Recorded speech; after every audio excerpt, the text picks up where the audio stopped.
Kita jumpa lagi dalam Bahasa Indonesia, struktur teks anekdot untuk kelas 10, semester 1, bersama dengan saya di channel ini. Dan jangan lupa di like dan di subscribe. Kita masuk dalam pengertian teks anekdot. Teks anekdot adalah cerita singkat yang menarik karena lucu dan mengesankan. Dan biasanya cerita ini mengenai orang yang penting atau orang terkenal dan berdasarkan kejadian yang sebenarnya. Kita akan belajar dalam kegiatan pembelajaran 1 tentang struktur teks anekdot.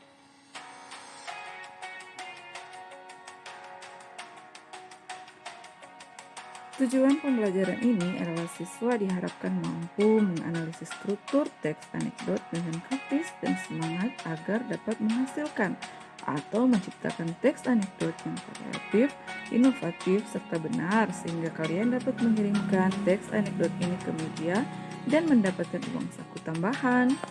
Wow!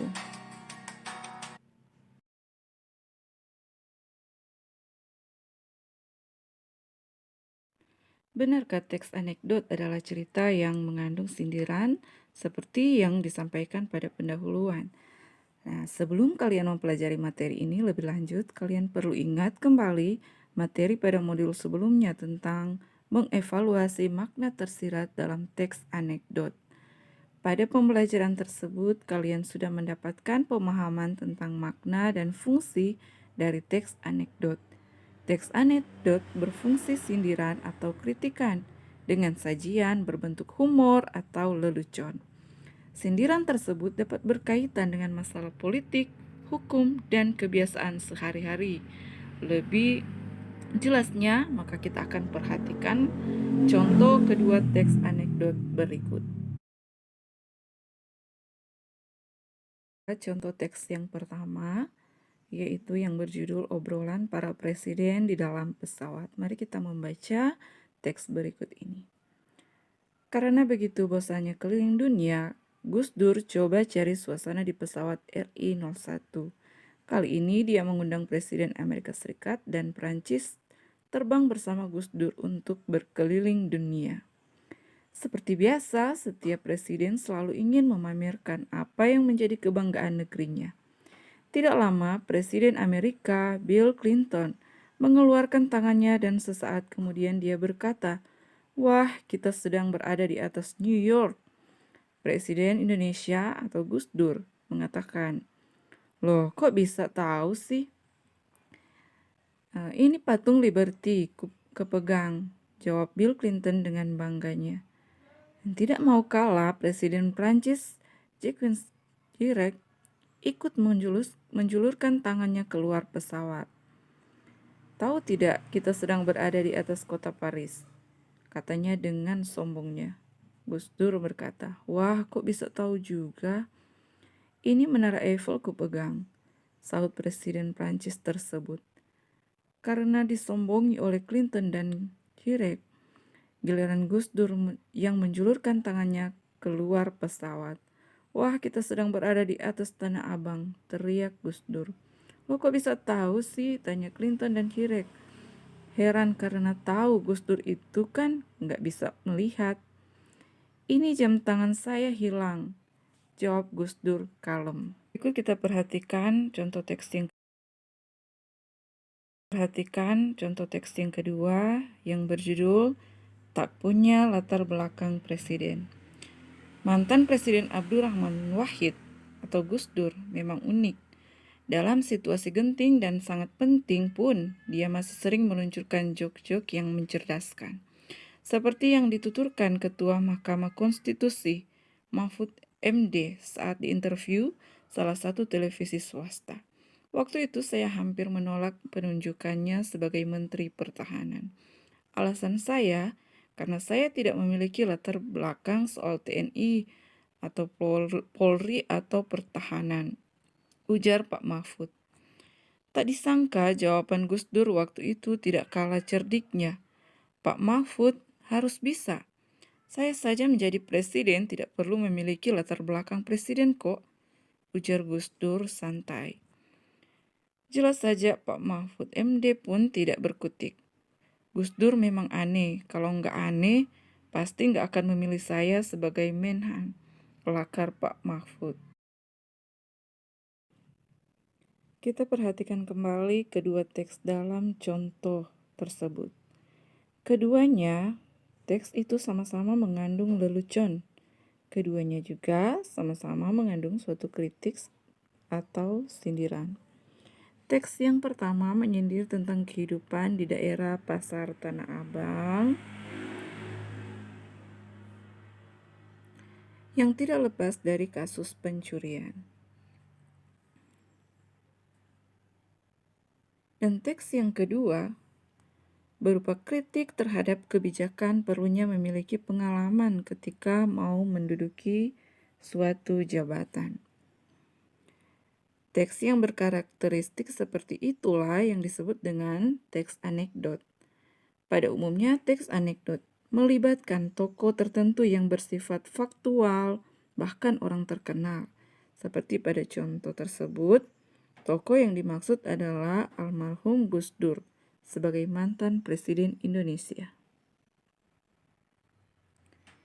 Berikut kita pelajari tentang bagian-bagian struktur teks anekdot. Dari hasil bacaan kalian, apa yang dapat kalian simpulkan dari uraian materi tersebut? Nah, teks anekdot itu memiliki alur yang dapat dikatakan berasal dari peristiwa yang benar-benar terjadi dan berlatar faktual. Begitu pula dengan para tokohnya di dalam teks. Kita perhatikan sekali kedua teks tersebut. Ada kesamaan antara keduanya dari segi fisiknya? Ya, benar, karena kedua teks tersebut memiliki awal yang sama, yaitu berisikan tentang gambaran umum dari teks anekdot. Dalam teks yang pertama, karena begitu bosannya keliling dunia, Gus Dur coba cari suasana di pesawat RI-01. Kali ini dia mengundang Presiden Amerika Serikat dan Prancis terbang bersama Gus Dur untuk berkeliling dunia. Dan pada teks yang kedua, kalimat yang mengatakan mantan Presiden Abdurrahman Wahid atau Gus Dur memang unik. Dalam situasi genting dan sangat penting pun, dia masih sering meluncurkan jok-jok yang mencerdaskan. Berbeda halnya dengan teks yang kedua. Akhir cerita disimpulkan oleh penulisnya melalui tanggapan tokoh kalian. Coba disimak kalimat yang terdapat dalam teks yang pertama dan teks yang kedua ini. Nah, dengan demikian kalian dapat simpulkan pengembangan teks anekdot ini bermacam-macam. Akan tetapi kalian tidak boleh melupakan bahwa cerita harus tetap koheren, artinya terpadu menjadi suatu rangkaian cerita. Coba diperhatikan pembahasannya. Pada teks 1 antara bagian awal dan akhir itu sangat berkaitan. Begitu pula dengan teks kedua. Bagian itu harus kalian perhatikan. Bagian tersebut memang bukan inti dari teks anekdot, tapi bagian itu merupakan pembuka dan penutup cerita yang koheren. Nah, berikut kita perhatikan struktur teks anekdot. Nah, struktur anekdot itu terdiri atas abstrak, orientasi, krisis atau komplikasi, reaksi, dan koda. Nah, untuk struktur abstrak yaitu bagian awal teks anekdot yang berfungsi memberikan gambaran tentang isi teks. Biasanya bagian ini menunjukkan hal unik yang akan ada dalam teks. Abstrak dapat disebut sebagai tahap pembukaan. Bagian ini sifatnya opsional. Ini adalah contoh kalimatnya. Teks yang pertama, contohnya karena begitu bosannya keliling dunia, Gus Dur coba cari suasana di pesawat RI-01. Kali ini dia mengundang Presiden Amerika Serikat dan Prancis terbang bersama Gus Dur untuk berkeliling dunia.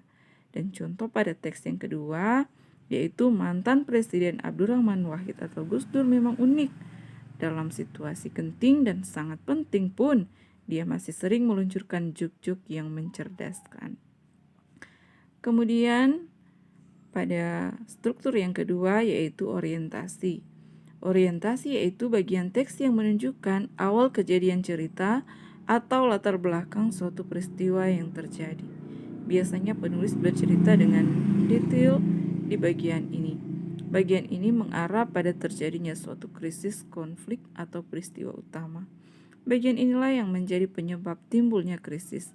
Bagian orientasi ini berfungsi untuk membangun teks. Nah, contoh struktur orientasi pada teks yang pertama adalah seperti contoh ini dan juga contoh pada teks yang kedua. Nah, kedua peristiwa dari kedua teks tersebut merupakan pemicu bagi timbulnya krisis bagi anekdot selanjutnya. Kemudian kita masuk pada struktur krisis atau komplikasi.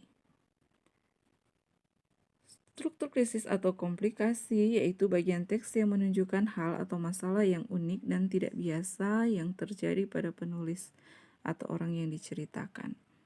Krisis dimaknai sebagai saat terjadinya ketidakpuasan atau kejanggalan. Dengan kata lain, pada bagian ini adanya kekonyolan yang menggelitik dan mengundang tawa. Bagian ini merupakan inti dari peristiwa anekdot. Contohnya, dalam teks 1 kalimatnya seperti ini. Karena disombongi oleh Clinton dan Kirek, giliran Gus Dur yang menculurkan tangannya keluar pesawat. Wah, kita sedang berada di atas Tanah Abang.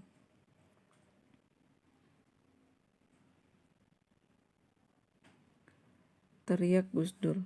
Loh, kok bisa tahu sih? Tanya Clinton dan Kirek heran karena tahu Gus Dur itu kan nggak bisa melihat. Kemudian pada teks yang kedua, tak disangka jawaban Gus Dur waktu itu tidak kalah cerdiknya. Pak Mahfud harus bisa. Saya saja menjadi presiden tidak perlu memiliki latar belakang presiden kok, ujar Gus Dur santai. Kemudian kita belajar tentang struktur yang keempat yaitu reaksi. Reaksi yaitu bagian teks yang menerangkan cara penulis atau orang yang diceritakan dalam menyelesaikan masalah yang timbul di bagian krisis. Reaksi itu berkenaan dengan tanggapan atau respons atau krisis yang dinyatakan sebelumnya. Reaksi dapat berupa sikap mencela atau menertawakan. Bagian ini seringkali mengejutkan, sesuatu yang tidak terduga, mencengangkan, dan reaksi dijadikan sebagai bagian yang memberikan penyelesaian masalah lengkap dengan menggunakan cara yang menarik dan berbeda dari biasanya. Nah, ini adalah contoh kalimatnya dalam teks yang pertama dan yang kedua.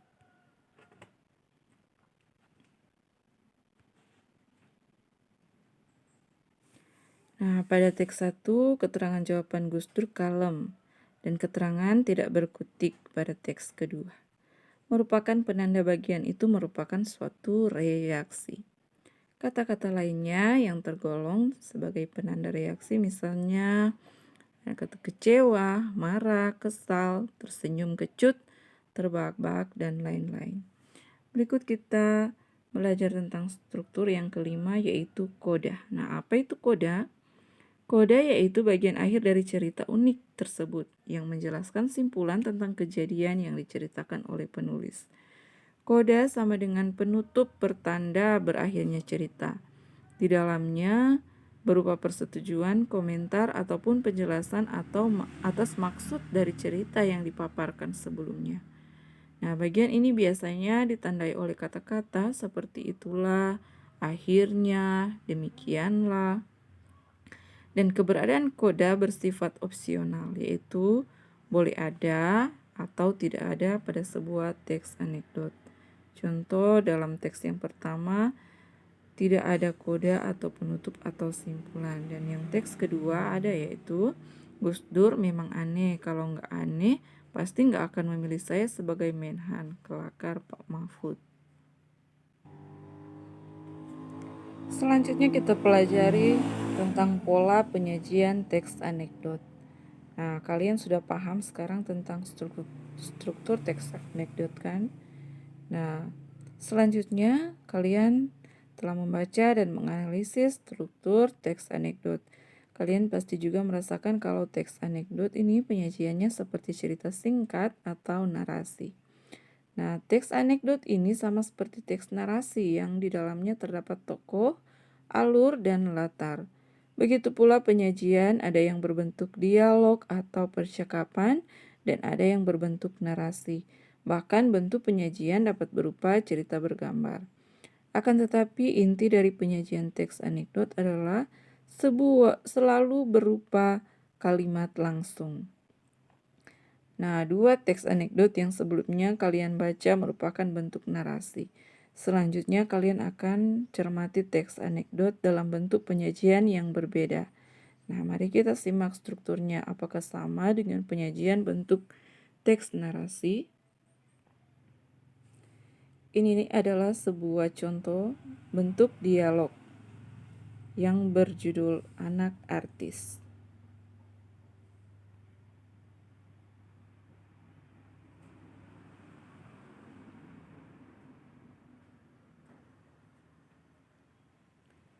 Dibaca ya.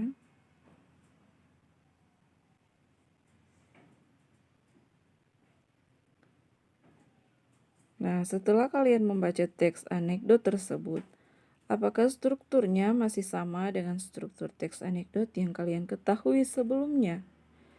Kalau kalian belum menemukan atau belum yakin, bacalah sekali lagi dan amati. Bentuk penyajian berikutnya adalah bentuk cerita bergambar. Kalian simak ya. Nah, ini adalah bentuk cerita bergambar.